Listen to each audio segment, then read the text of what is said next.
Flashback. তো hello বন্ধুরা, চলে এসেছি নতুন একটা ব্লগে। আশা করি তোমরা খুবই ভালো আছো। সো আল্লাহর রহমতে আমিও খুবই ভালো আছি আপনাদের দোয়া এবং ভালোবাসায়। তো কালকে তোমরা দেখেছো ঘটপুকুরে গিয়েছিলাম, তোমাদেরকে অনেক কিছু দেখিয়েছি। তো আজকে যাব, কারণ আজকে আসেন পীরজাদা আব্বাস সিদ্দিকী ভাইজান ঘটপুকুর রিলায়েন্স পাম্পের কাছেই। তো ওখানে গিয়ে কিনা আপনাদেরকে দেখাবো।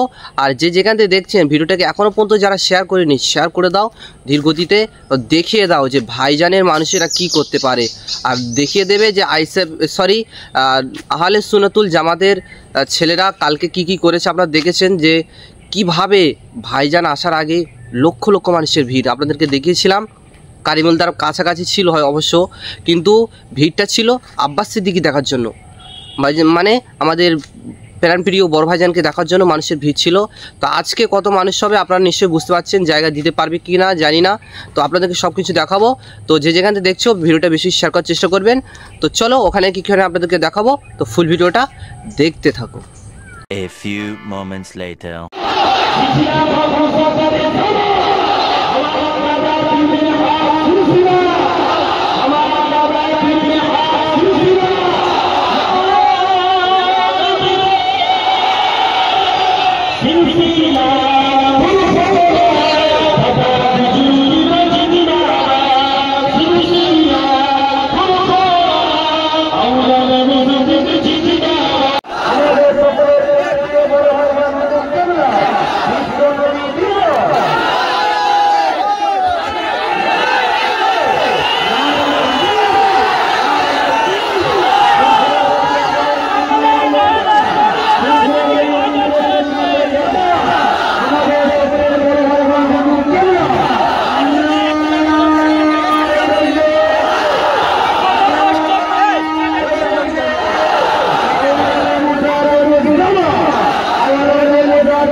সামনে বিধানসভায় কি আপনাকে দেখতে পাবো কোনো বিধানসভা থেকে লড়তে?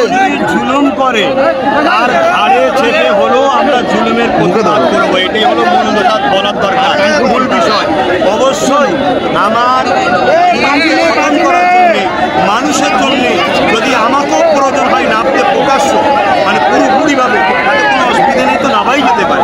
তাহলে কি সামনে বিধানসভায় ক্যানিং পূর্ব বিধানসভা থেকে আপনাকে? সময় এখন অনেক বাকি আছে, সময় অনেক বাকি আছে। আর আপনারা শুধু ওই জায়গাটাই বলছেন কেন? ওই জায়গাটা কি খুব সন্ত্রাসী হয়? শুধু ওই জায়গাটাই বারবার সবাই বলে কেন? আর কি বাংলায় জায়গা নেই? তো যাই হোক, তবে একটা কথা বলি, জুলুম যেখানে বেশি হবে সেই জুলুমকে খতম করার জন্য নাবার প্রয়োজন হলে অবশ্যই আমি নামতে রাজি আছি। আর না হয় ওই এই করব ওই করব করার জন্য হাজারো লোক। শওকত মোল্লা যে কালকে যখন এখান থেকে ফিরছিল এই মঞ্চ থেকে কি চোর চোর স্লোগান উঠেছে, কি আপনি বলবেন? যার নাম বললেন ওকে একটা জাহান্নামের কুকুর মনে করি আমি, ওর বিষয়ে কোনো উত্তর দিতে রাজি নয়। বলেন আর কে কি বলবেন? আপনি এখানে সভা করছেন, অন্যদিকে হচ্ছে মাঝিহাটিতে নওশাদ ভাইজান রয়েছে, সেখানে দাঁড়িয়ে যদি এখানে কোনো রকম অশান্তি হয় তাহলে কি ওখান থেকে আসবেন? নওশাদ বলেছে কথা না, উনি আছেন মাঝিহাটি। ওর প্রোগ্রাম করছে, ওর রাজনীতির কাজ উপচ হচ্ছে, আমি আমার ধর্মের প্রচার করছি।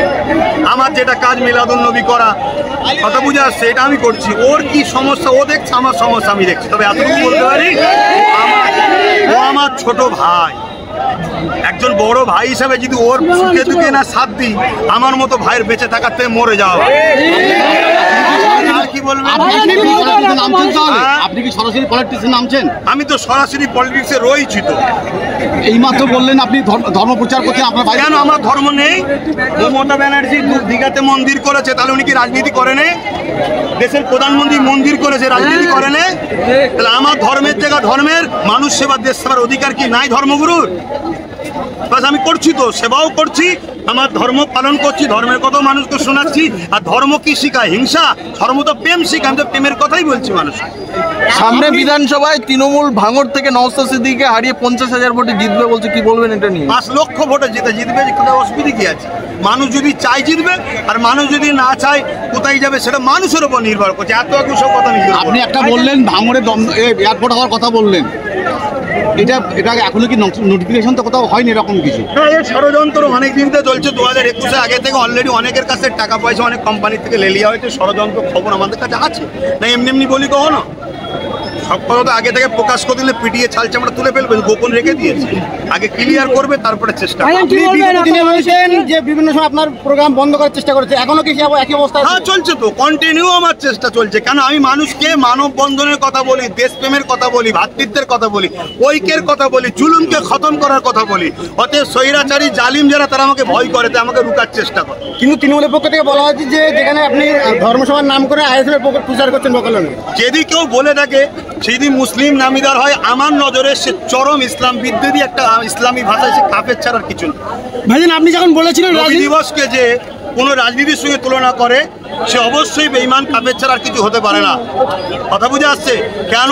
আমি দেখেছি অন্য অন্য রাজনীতির নেতারা, তারা তাদের ধর্ম প্রোগ্রাম করে না ধর্ম প্রোগ্রাম অ্যাটেন্ড করে, তাহলে সেটা কি সেই রাজনীতির প্রোগ্রাম বললে কি সেই ধর্মকে অপমান করা নয়? অতএব আমার নবী দিবসকে যদি কেউ রাজনীতির প্রোগ্রামের সঙ্গে তুলনা করে, অবশ্যই সে আমার ধর্মকে অপমান করছে, আমার নবীর মিলাদুন নবীকে অপমান করছে। একে আমি দিন ইসলামের ভাষায় এই বেঈমান কাফের ছাড়ার কিছু না। ভাই আপনি যখন বলেছিলেন রাজনীতিতে নামবো, তার আগে শওকত মোল্লা বলছে যদি ক্যানিং এ দাঁড়ায় তাহলে জবানবন্দি জব্দ করে দেবো।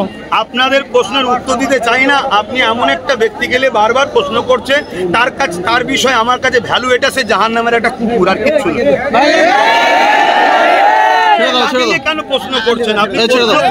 আজকে দেশের কি হচ্ছে, দেশে কি হচ্ছে, আমার রসুল কি দেশের জন্য মেসেজ দিয়েছে, এই নিয়ে প্রশ্ন করুন, তাহলে উত্তর দিতে ভালো লাগে। আপনি কি ওয়াকফ আন্দোলন নিয়ে নামবেন, রাস্তায় নামবেন? অলরেডি 8 বছর ধরে ওয়াকফ বাঁচাও আন্দোলন করছি।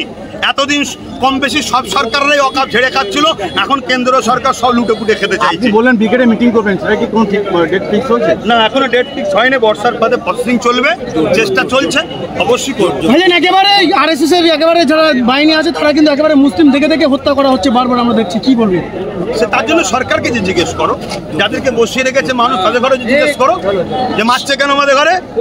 500 টাকায় বিক্রি হবে, মার খাবে না, তার কি করবে? সামনে বিধানসভায় কি জোর দেখাবে?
ভাইজানের প্রোগ্রাম শেষ করে আর দেখতে পাচ্ছ সব গুছানো হচ্ছে। তো আজকের এই ভিডিওটা কেমন হয়েছে জানি না, যে যেখানে দেখছো ভিডিওটি শেয়ার করবেন। তো আজকের ব্লগটা এই পর্যন্তই, দেখাচ্ছে নেক্সট একটা ব্লগে। তত সবাই ভালো থাকবেন, সুস্থ থাকবেন, সবাইকে অসংখ্য ধন্যবাদ।